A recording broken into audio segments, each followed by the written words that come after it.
Hello बच्चों, let's see this question. The question says Proterospongia discover bye.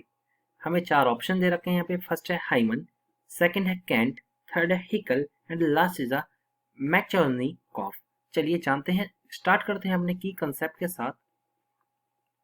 और सबसे पहले जानते हैं प्रोटोस्पोंजिया होता क्या है। देखिए, प्रोटोस्पोंजिया की अगर बात की जाती है तो ये सिंगल सेल एक्वेटिक ऑर्गेनिज्म होते हैं। इट इज सिंगल सेल, ये सिंगल सेल हमें देखने को मिलते हैं और पर्टिकुलरली एक्वेटिक होते हैं। Single cell and aquatic in nature, हमें एक्वेटिक यानी पानी में ही देखने को मिलते हैं।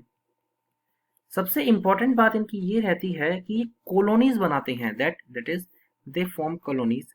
कॉलोनीज बना के रहते हैं।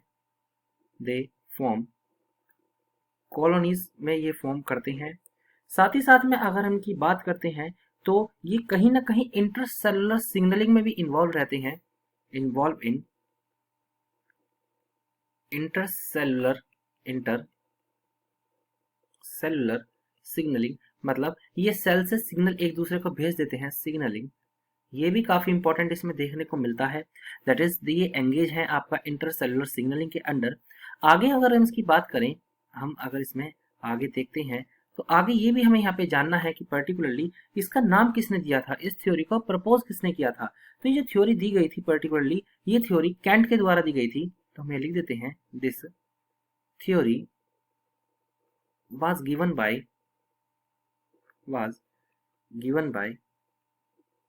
कैंट ने इस थ्योरी को दिया था। और जब जिस टाइम पीरियड में इस थ्योरी को दिया गया था वो टाइम पीरियड था आपका, दैट इज द 1880 में थ्योरी में दिया गया था। और उस समय 6 स्पीशीज कंसीडर करी गई थी। 6 species consider at that time.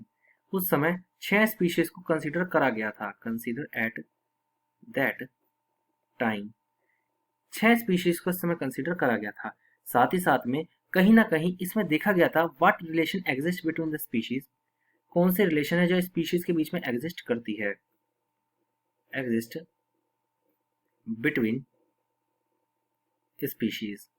तो अगर हम अपने आंसर की यहाँ पे बात करते हैं तो कहीं ना कहीं जो हमारा आंसर है वो बैठना चाहिए आपका option number B, that is Kant. So our final answer is option number B. Hope you understood it well. Best of luck.